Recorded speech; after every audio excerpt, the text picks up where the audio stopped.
Ազգային անվտանգության ծառայության աշխատակից Վլադիմիր Հակոբյանը հավաքագրել է անձնական տվյալներ եւ սպառնացել լրագրող «Ժառանգություն» կուսակցության վարչության անդամ Հրայր Մանուկյանին։ Օրերս այսպիսի արձանագրում է արել Մարդու իրավունքների եվրոպական դատարանը եւ ընդդեմ Հայաստանի Հանրապետության նոր վճիռ է կայացրել։ Դատարանն արձանագրել է նրա անձնական եւ ընտանեկան կյանքի նկատմամբ հարգանքի իրավունքի խախտումը։ Վախեցած էի, տնից դուրս չէի գալիս, ես մտածում էի հիմա հետևիցս կարող է գան։ 2014 թվականի տարեսկզբի մի քանի ամիսները Հրայրն այսպես է նկարագրում։ Նրա խոսքով ամեն ինչ սկսվեց, երբ այսպես ասած պատահական իրեն ծանոթացրին Վլադիմիր Հակոբյանի հետ։ Հենց որ ես մնում եմ Վլադ Հակոբյանի հետ, Վլադ Հակոբյանը ասում է, որ մենք որոշել ենք, որ դու պետք է մեր համար աշխատես, եւ սկսում է ոսկե սարեր խոստանալ, որ սա կլինի, լավ կլինի կարիերայիդ համար։ Առաջարկը հենց ամենասկզբից Հրայրի սրտով չի լինում, սակայն քաղաքավարությանը զոհ գնալով խնդրում է ավելի ուշ պատասխանել։ Հակոբյանը չի էլ մանրամասնում, թե ինչ աշխատանք է կատարելու նա։ Ասում են մենք թուղթ ենք տալու, դու ստորագրելու ես, որ գրելու ես քո ձեռքով եւ համաձայնելու ես, որ դու աշխատելու ես մեր համար, որից հետո նոր կասենք ինչ ես անելու։ Մի քանի օր անց Հրայրն SMS-ով հայտնում է, որ չի ցանկանում ԱԱԾ-ի համար աշխատել։ Հակոբյանը սակայն չի հանձնվում եւ նոր հանդիպում է խնդրում։ Այդ հանդիպմանն արդեն լրագրողը ձայնագրիչով է գնում։ Այդ խոսակցության ժամանակ է, որ ինքը ասում է, որ լավով չես համաձայնել ըստ էության, հիմա մենք կասենք, որ դու տարբերակ չունես, պետք է մեր հետ համագործակցես։ Ինչպես է ծավալվել հետագա զրույցը, տարիներ առաջ հրապարակված շուրջ 50 րոպե տևողությամբ ձայնագրության մեջ ուշագրավ դրվագներ կան։ Ասենք ոնց է պատկերացնում պետությանը չէ ասողը, դարձյալ նույն պետության մեջ ինչ անում, ոնց անում։ Ձայնագրության մեջ պարբերաբար լսվում է Հրայրի բացասական պատասխանը։ Սխալը սխալ տեղից է գալու, գալիս է սխալ որոշում։ Թողալնի սխալ ախպետ, ես հիմա պատրաստ ես սխալ։ Այո, պատրաստ։ Գիտակցինս որոնք են այդտեղ։ Չէ, որ դրանք ոչ միայն քեզ են վերաբերվում։ Դրան պատրաստ ես։ Դու հարց չկա, մատրոսը ես կամ ասենք տանկոն ես ու ցանեցիր Չի կարա լինի այնց հետևանք, որ ոչ միայն ինձ վերաբերվի, այլ նաև մյուսների, այն մարդկանց, որ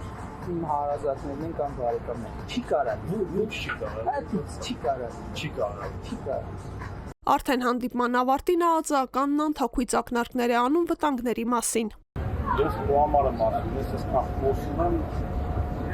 դրան չգնալու, դրան չհասնելու համար, որ դա վնասի բացի կերպաշինան չի կարող։ Ես ուզում եմ խոսեմ քո օգուտների մասին,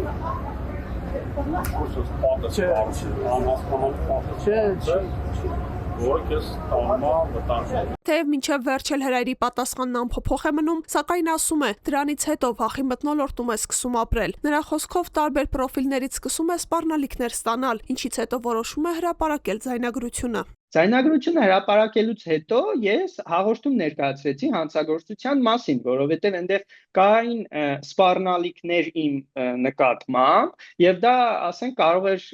պաշտոնական դիրքի չարաշահում լինել, հետո ինքը որ ասում էր զապիսներ ունենք քո մասին եւ այլն, բոմբ ենք հրապարակելու եւ այլն, այդ տեսակ ինչ որ բաներ էր ասում խոսակցության մեջ, դա ենթադրվում էր, որ իրանք անձնական կյանքի վերաբերյալ տեղեկություններ են հավաքել եւ պահպանել անօրինական ձևով։ Դատախազությունը սակայն գրավոր պատասխանում է, որ ԱԱԾ աշխատակցին վերագրվող գործողությունները չեն պարունակում քրեական հանցագործության տարրեր, այնինչ պատկերն այլ պետք է լիներ։ Կարող ենք արձանագրել, որ դատախազությունը պետք է լավ իրավապահ համակարգ, պետք է իրականացներ քննություն արդյունավետ, բացահայտեր հանգամանքները, պատասխանատվության ենթարկեր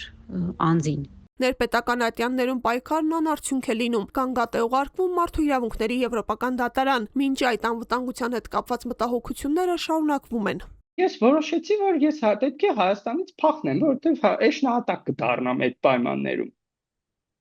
Ու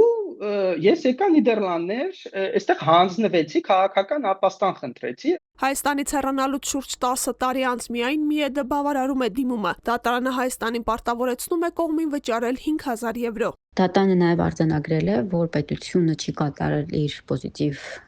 պարտավորությունը եւ չի իրականացրել արդյունավետ քննություն դիմատուի հաղորդման հիման վրա, առնվազն մի քանի հանցակազմերով դիմատու ներկայացրած է եղել հաղորդում, սակայն մերժվել է քրեական վարույթ հարուցելը, ճիշտ է դատանը բողոքարկելիս խախտում ճանաչել է, բայց երկրորդ անգամ եւս դատախազությունը ըստ էության